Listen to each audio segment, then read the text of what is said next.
عبدالحکیم، تحصیل کبیروالا، ضلع خانیوال میں واقع ایک بہت ہی مشہور اور تاریخی موضع جو حضرت خواجہ سلطان عبدالحکیم رحمۃ اللہ علیہ کے نام سے منسوب ہے۔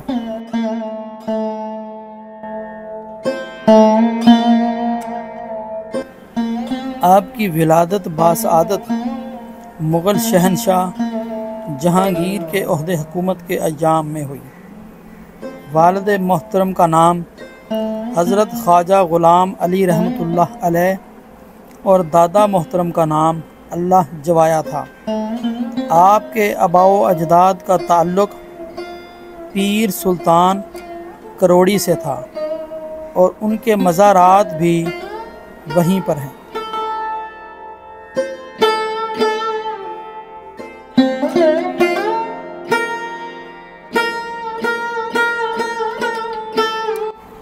حضرت خواجہ عبدالحکیم رحمۃ اللہ علیہ کی تاریخ پیدائش 24 اگست 1664 سن عیسوی میں شیخ ملکہ ضلع خانیوال میں ہوئی اور آپ کی وفات 11 جولائی 1734 سن عیسوی میں ہوئی اور تقریباً آج سے یہ 300 سال پرانا دربار شریف ہے۔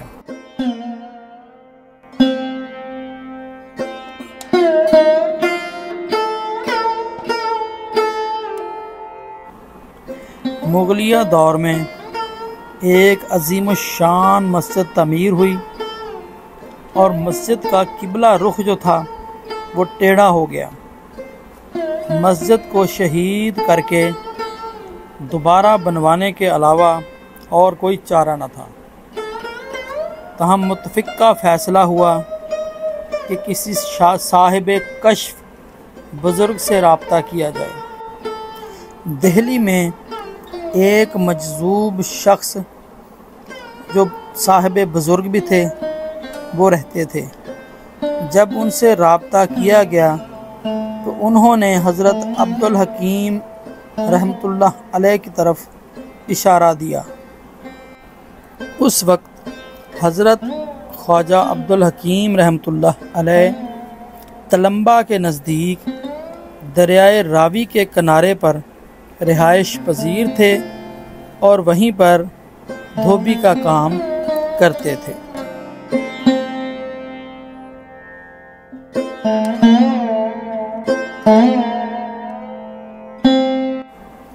بادشاہ نے عبدالوہاب نامی پیغام رسان کو حضرت خواجہ عبدالحکیم رحمۃ اللہ علیہ کی خدمت میں حاضر ہونے کے لیے کہا۔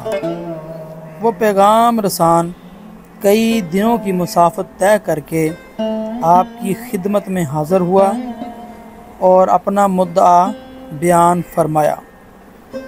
جس وقت پیغام رسان آپ کے قریب پہنچا تو آپ کپڑے دھو رہے تھے اور آپ نے فرمایا یہ کام کوئی اتنا مشکل تو نہ تھا، بھیجنے والا بھی تو کر سکتا تھا۔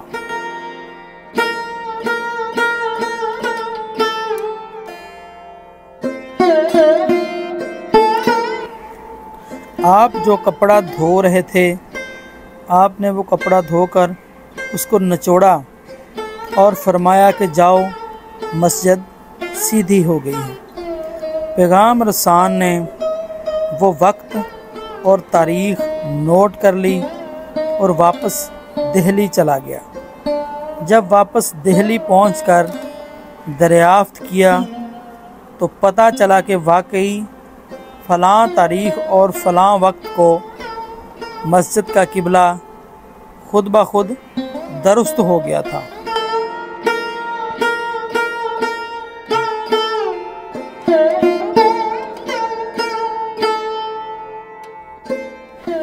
حضرت خواجہ عبدالحکیم رحمۃ اللہ علیہ اس قدر پارسا اور عبادت گزار تھے کہ آپ کی ذات سے اکثر و بیشتر کرامات کا ظہور ہوتا رہتا تھا۔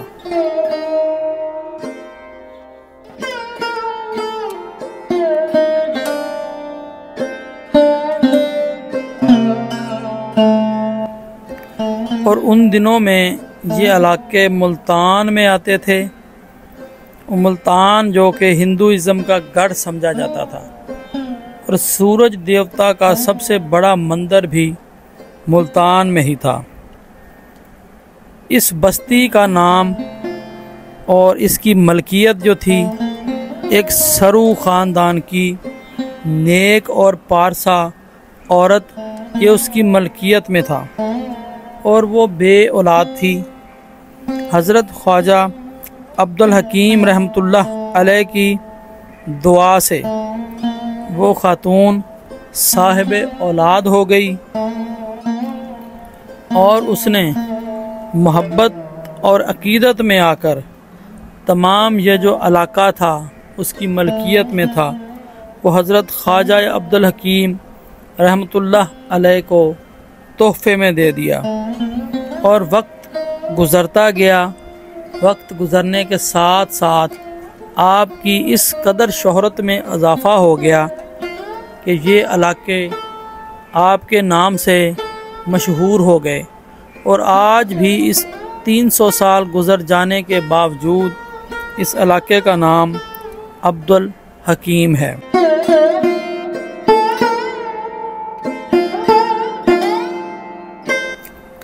ملتان کا ایک قدیمی علاقہ تلمبا، وہ بھی عبدالحکیم سے 10 کلومیٹر ہی دور ہے، اور دریائے راوی تقریباً 3 کلومیٹر کے فاصلے پر واقع ہے۔